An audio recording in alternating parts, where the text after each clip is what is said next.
अध्यक्ष जी, बिजू पटनायक के निधन से एक महान राष्ट्रभक्त को इस देश ने खोया है।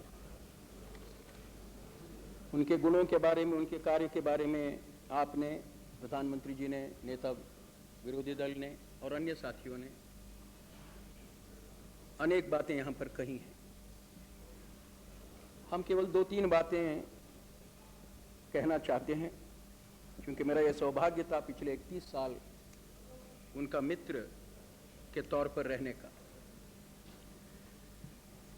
हम उनको बार बार एक बात को कहते थे अध्यक्ष जी कि अपने जीवन के अनुभवों को वो लिखें, क्योंकि इस देश की आज़ादी के संघर्ष और दुनिया भर के अनेक ऐसे संघर्षों में उनका जो योगदान रहा, वो इस देश के लोगों को मालूम होना बहुत ज़रूरी करके हम हमेशा उनसे बड़े आग्रह से कहते थे।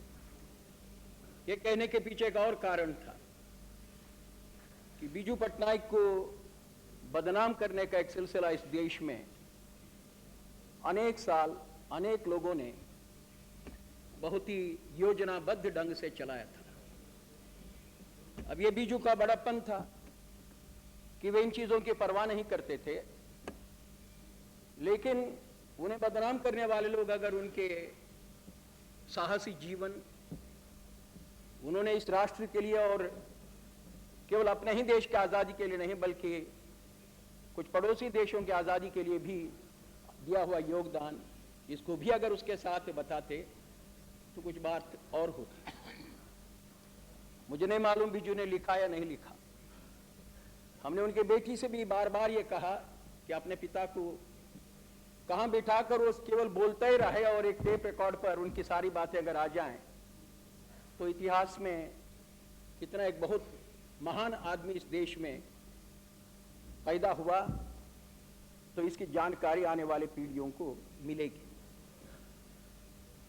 यहां कांग्रेस पार्टी के नेता शरद पवार जी ने अभी उस बात का जिक्र किया कि कैसे रॉयल एयरफोर्स में रहते हुए उन्होंने देश की आजादी के लिए अपना योगदान दिया था। अध्यक्ष जी, उनका घर था भूमिगत लोगों के आंदोलन का अड्डा। डॉक्टर लोहिया, जयप्रकाश नारायण, अरुण आजफ अली, ये तमाम लोग उनके घर से अपना भूमिगत अभियान को चलाते थे। जब थकान होता था देश के किसी हिस्से में जाकर अपना काम करने पर, तो लौटकर वहां आना होता था। और ऐसे अवसर होते थे जब बिजू पटनायक अपना एयरफोर्स के जहाजों में इन लोगों को जहां पहुंचना है वहां पहुंचाते थे। अभी कॉमरेड चित्त बसु जी ने यहां पर बताया कि कैसे Indian national army, Azad Hind सेना का, यानी नेताजी के उस अभियान और उस आंदोलन का जानकारी को देश को पहुंचाने का वो काम करते रहे। और बिजू में सबसे बड़ी जो खूबी रही वो ये थी कि रॉयल एयरफोर्स के एक अधिकारी के तौर पर, और एक अधिकारी थे, वो केवल पायलट नहीं थे, दक्षिण एशिया के रॉयल एयरफोर्स के ट्रांसपोर्ट कमांड के वो सबसे बड़े अधिकारी थे। और उस नाते अपना सेवा वो अंग्रेजों के उस युद्ध के पक्ष में करते थे, अपनी तनख्वाह पाते थे और ईमानदारी से अपनी सेवा करते थे।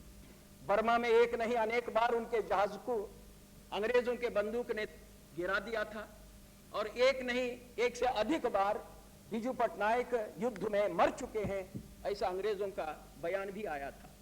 लेकिन बिजू को बचना था, और केवल वही अंग्रेजों के गोलियों से ही नहीं बचना था, बल्कि 1942 के आंदोलन में उन्होंने जो योगदान दिया था, उसके चलते जब उनके अंत में गिरफ्तारी हो गई, फांसी के सजा से वो बच गए। कैसे बचे उसकी चर्चा अभी करने की जरूरत नहीं है। तकदीर था उनका और सौभाग्य था देश का कि बिजू को बचना था और इस देश में बहुत कुछ काम करना था। अध्यक्ष जी, आपने अपने वक्तव्य में भी कहा कि नए उड़ीसा के वो निर्माता रहे, और लगभग सभी सदस्यों ने उड़ीसा के निर्माण की, उनके ओर से हुए काम की यहाँ पर चर्चा की। उड़ीसा हिंदुस्तान का सबसे अधिक गरीब 2 राज्यों में से एक है अध्यक्ष जी। केवल एक ही राज्य उसके नीचे है, वो बिहार है। और हम लोग यहाँ पर कुछ शब्दों का इस्तेमाल कर रहे हैं, मगर उसके साथ कुछ और अर्थ भी लगाना बहुत जरूरी है। उड़ीसा जिसके लिए बीजू ने अपना समूचा जीवन समर्पित किया, इस लाचारी में क्यों है कि भूखमरी वहां पर आज प्रतिदिन लोग उनकी जानें ले रही है। और बीजू इसका जवाब देते रहे, और जवाब उनका यह था कि देश का विकास में कुछ प्रदेशों के साथ अन्याय होता है, विषमता हो इस देश में बढ़ाने का एक सिलसिला जारी रहता है। और आप मुझे क्षमा करेंगे अध्यक्ष जी, हो सकता है कि ये वक्त ना हो, लेकिन नए प्रधानमंत्री यहां पर बैठे हैं, इसलिए मैं एक बात उनसे भी कहना चाहता हूं। प्रधानमंत्री हिंदुस्तान में बनने पर महीनों के भीतर अपना क्षेत्र में पूंजी हजारों करोड़ रुपए के पहुंचाते हैं, देश का प्रधानमंत्री करके बहुत कम सोचते हैं। बीजू की यही शिकायत होती थी, बीजू की शिकायत वही होती थी। और इसलिए मैं प्रधानमंत्री जी से आज यहां पर एक बात को कहना चाहता हूं, अगर बीजू के प्रति हम सब लोगों को जो आदर है, हम लोग जो श्रद्धांजलि यहां पर अर्पित कर रहे हैं, उसके लिए कुछ उसमें कुछ अर्थ लगाना हो तो फिर उड़ीसा का पिछड़ापन को अपना एजेंडा के पहले आइटम करके लगा दीजिएगा, और उसकी जो वो वहां का विकास का जो काम है उसको अपने हाथ में लीजिएगा। अति संपन्न प्रदेशों में वो एक प्रदेश है, सबसे अधिक संपन्न बिहार है, उसके बाद उड़ीसा है, खनिज संपत्ति में, हर प्रकार के संपत्ति में।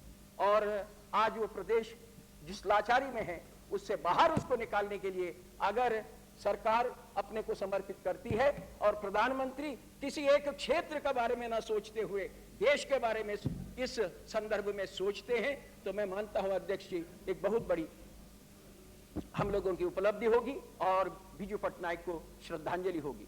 मैं अपने पार्टी के ओर से और हमारे अपने ओर से उनके निधन पर श्रद्धांजलि अर्पित करता हूं। और उसके साथ अध्यक्ष जी, हज में गए हुए इस देश के अनेक लोग जिस आपत्ति में फंसे, जितनी जानें गई, और वैसे अनेक लोग जिस परेशानी में वहां पर फंसे, उनके प्रति अपनी संवेदना व्यक्त करते हुए मैं सरकार से इतनी प्रार्थना करना चाहता हूं कि वहां क्या होता है, उसमें कौन लोगों का कितना योगदान हो सकता है, हमारे सरकार का कितना योगदान हो सकता है, वो हम नहीं जानते हैं। लेकिन ये सही है कि ये दूसरी ऐसी भयावह घटना घटी है, और अगर हमारी सरकार ऐसे घटनाओं से हमारे यहाँ से जाने वाले लोगों को बचाने के लिए अगर कोई उपाय सोच सकती हो, वो उपाय सरकार सोचे, ये भी एक प्रार्थना करके मैं अपनी बात को समाप्त करता हूँ।